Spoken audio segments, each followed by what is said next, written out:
Welcome back. So this video here, I'm going to talk about being in a tower crane during lightning storms.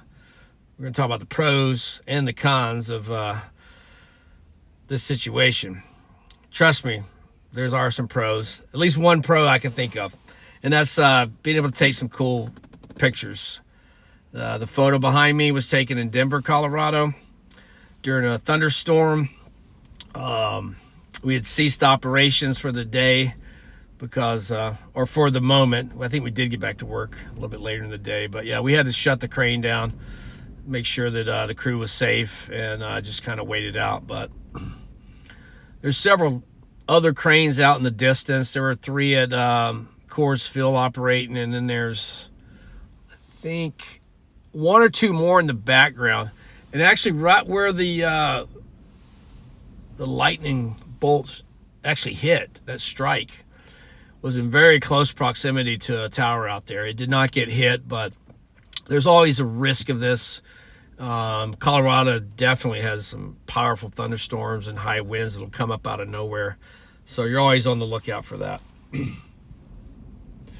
So the most important thing is in these situations is what I have found is being able to predict what's coming down the pipe for the day. And it's so easy to do today. The weather forecasting apps that people have directly on their phones or iPads around the job site, it's real easy to kind of see what's coming and try and mitigate it.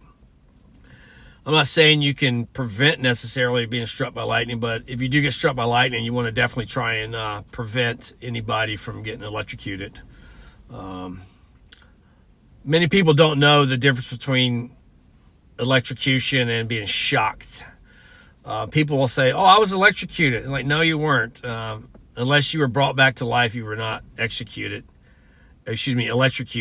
Electrocuted is death by electricity. So we want to mitigate anybody getting severely shocked, because that can maim you, or killed by a lightning strike.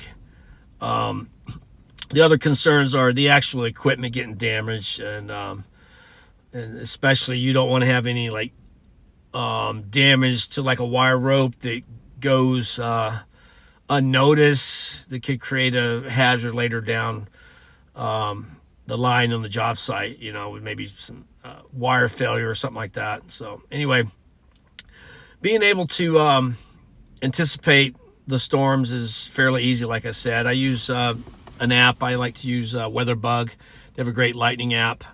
The protocols that I've typically used, and I'm in agreement with several companies that I've worked for, is we have a 10-mile radius, which is our shutdown. So as we see the storms on our apps and we're following them, it's pretty easy to actually see if they're going to blow to the north or the south or whatever. I've seen this numerous times, tracking storms. They'll be coming and you can say, wow, it's going to come straight at us. And typically with the new technology, you can call that pretty accurately. Or I've been in cases where I see these big storms coming in with lots of lightning, and I'm like, hey, you know what? I think it's going to blow to the north of us. And sure enough, it does. In particular, one of the most recent jobs I was on that happened. The storm went to the north of us, did tons of damage, trees blown over and everything, and we actually were able to continue working and did not have to shut down because the lightning never got into the to our safety zone there. So a 10-mile radius. Typically, if we have lightning within the 10-mile radius of the location of the job site, and the tower crane will shut down for a 30-minute period.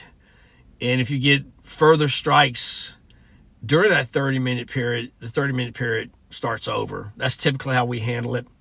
I'll pull up the hooks, because though the tower crane's grounded, you can still potentially have a lightning bolt go down the actual wire ropes to the block. And if there's anybody in that general area, it poses a hazard to them. So we shut the cranes down, weather vane them. The crew clears the deck. They should be in a safe space while they wait out the storm. Maybe get a cup of coffee and just kind of relax. And that's typically how we handle these situations. And then afterwards, if there's any suspicion that the crane has been hit by lightning, you want to do a thorough inspection, and I would recommend actually including a third-party inspection on that. Bring in some extra eyes and ears, and just kind of go over the machine, because you want to be looking for structural damage, wire rope breakage. There's also an increased risk of damage to the components where the crane just won't work properly. You can fry out circuit boards and things like that, so, or the computer itself. You can also try and mitigate it by actually disconnecting the main power going to your computer system on the crane as an extra precautionary. So there's different things to consider when you catch yourself in a situation with lightning. But for me, I do get excited about the opportunity to take pictures. Years ago, I started taking these pictures in Colorado, sitting up at a tower crane during the storms.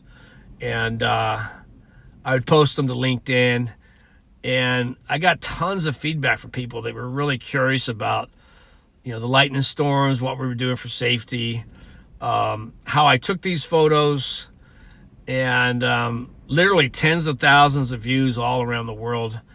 I think this particular photo maybe was viewed about 85,000 times. And so anyway, it had one guy telling us we shouldn't be working. He says, you shouldn't be working in a thunderstorm. Some safety guy that was really upset. But the fact was, we were shut down. People were sheltered in place. I wasn't about to climb down this thing in a lightning storm. I was going to wait for the storm to subside. But so I set up my phone. I have an app that I picked up. I think it's iLightning.